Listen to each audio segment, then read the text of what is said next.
Bonsoir à toutes et à tous, donc chronique numéro 239. Et dans cette chronique, je vais essayer de répondre à ce que j'entends à droite et à gauche concernant effectivement le concept de la gauche, du socialisme et ma foi du marxisme et du léninisme. Et plus exactement, ce que j'entends effectivement des individus qui, ma foi, sont peut-être honnêtes et sincères dans leur démarche et qui mélangent souvent la gauche, le woke, ce qui vient des campus américains, ce qu'on appelle en fait, je dirais, le trotskisme psychanalytique. Et je vais essayer de focaliser sur les pièges que cela effectivement ne dispense pas de traiter préalablement, des problèmes bien entendu posés par l'emploi de ces termes et de ces usages convenus. Alors, quels sont les présupposés implicites de toute problématique qui recourt à cette notion pour parler des rapports humains et des rapports sociaux dans toute leur diversité, complexité, je dirais, dans toute cette... Alors, qu'est-ce qu'on peut entendre par effectivement le patriotisme socialiste? Certains disent que le socialisme c'est le transhumanisme, enfin toute l'idéologie du GAFAM, enfin des GAFAM, et plus exactement, je dirais, la pensée mondialiste au détriment de l'internationalisme. Alors moi ce que je voudrais dire à ces gens, c'est que dans le concept, je dirais, léniniste, dans le patriotisme socialiste, qui est une forme de patriotisme promu par les mouvements marxistes et léninistes, et je peux vous dire que dans ces pays, comme cela a été en Union soviétique jusqu'à la RDA, l'ordre était tenu, et que c'est souvent dans les sociétés capitalistes que la violence, et que malheureusement la paix est souvent compromise chez les petites gens. Et pour y avoir vécu, je tiens à préciser que je peux vous dire qu'à Berlin-Est, à l'époque de la RDA, vous ne sortiez pas le soir pour faire du quad ou lancer des mortiers sur la police ou autoriser la Gay Pride. Pour que les choses soient claires là-dessus. Et cette forme de patriotisme socialiste qui encourageait, je dirais, les esprits et surtout les jeunes générations à étudier, à prendre conscience aussi de la réalité de la vie, et qui vivaient dans des pays marxistes-léninistes. Cela, bien entendu, était je dirais, une doxa qui devait être adoptée, une sorte d'amour sans limite pour la patrie socialiste, ce qui était important, un engagement de la part de la jeunesse envers la transformation révolutionnaire de la société pour accéder plus tard au communisme, et effectivement, sans prétention, faire en sorte que le patriotisme socialiste soit, je dirais, la façon de voir la politique et l'économie de tous. Alors bien entendu, ce n'est pas lié au nationalisme, parce que les marxistes et les marxistes-léninistes considèrent effectivement que le nationalisme est une idéologie bourgeoise développée par je dirais, sous le capitalisme en période de crise. Et je dirais que, pour rentrer dans le vif du sujet, effectivement, il est très difficile de trouver des travaux précis là-dessus concernant les sociétés socialistes, comme par exemple le RSS, où le patriotisme était une valeur essentielle pour les citoyens soviétiques. Aujourd'hui, de façon contemporaine, la Chine, plus exactement le peuple chinois.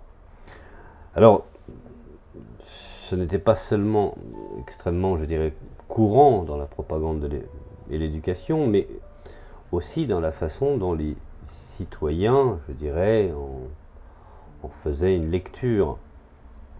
Alors le patriotisme socialiste peut être considéré comme l'une des 4 valeurs clés de l'éducation morale soviétique, ce qu'on appelle l'éducation du caractère, aux côtés bien entendu du collectivisme, de l'humanisme et de l'amour du travail bien fait.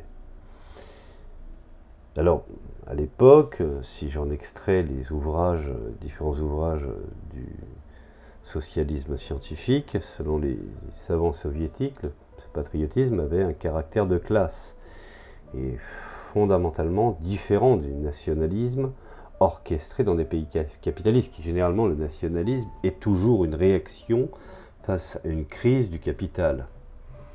Le patriotisme soviétique était supranational et rejetait le chauvinisme étriqué, voire chauvinisme racial, et impliquait l'acceptation de certaines valeurs, et nécessitait même une participation active, et cette participation n'était pas seulement que théorique, il fallait à la fois pallier par la construction, une sorte de réalisation du commun et du socialisme, et avoir un esprit internationaliste, c'est-à-dire de soutien aux autres nations qui avaient l'esprit effectivement socialiste.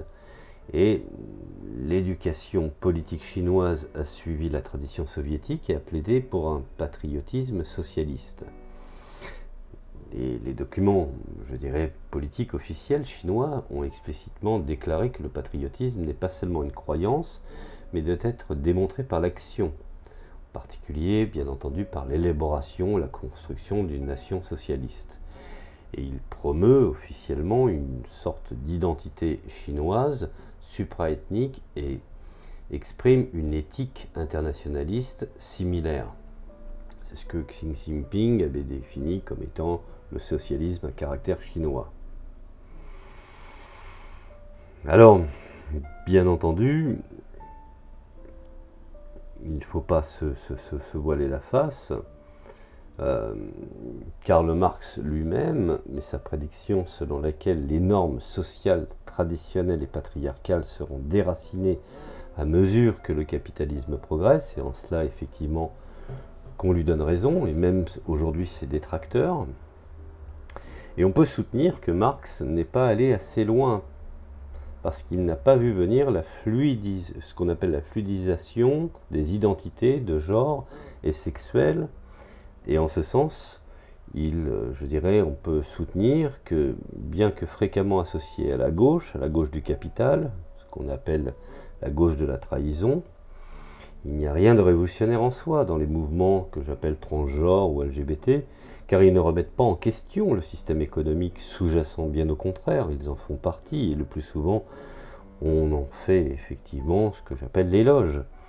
Et on peut continuer de soutenir ce qui est considéré comme cliniquement et psychologiquement normal par opposition à anormal, et doit être toujours considéré dans un contexte socio-économique dans lequel, je dirais, de telles affirmations sont faites. N'oublions pas qu'aux États-Unis, qui est quand même la grande patrie du capitalisme, ces choses-là sont reconnues dans certains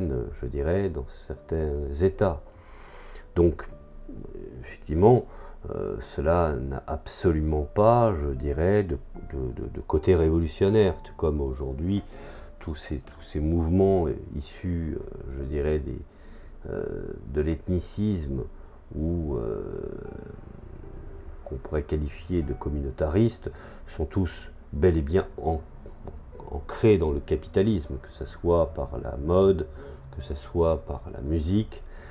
Tout cela sont une contextualisation. La violence est aussi un élément clé des sociétés capitalistes, puisqu'elle émane effectivement à l'origine déjà du capitalisme par sa violence, et d'autre part par son cinéma.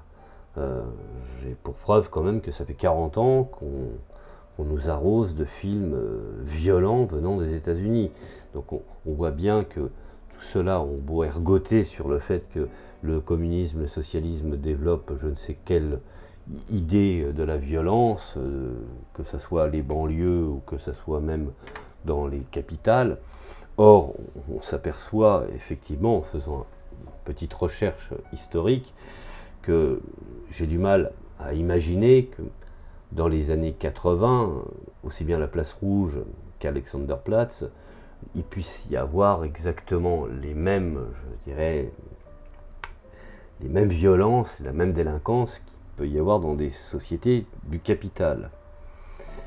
Alors, cela est une réflexion et c'est une façon aussi pour répondre à ceux qui effectivement sont en train de nous faire croire que le socialisme, je dirais, ou le patriotisme et le socialisme sont, je dirais, oxymoriques.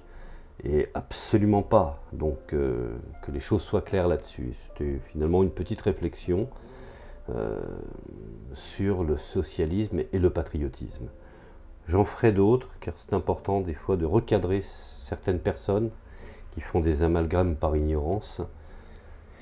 Donc je vous remercie de m'avoir écouté et je vous dis à la prochaine chronique.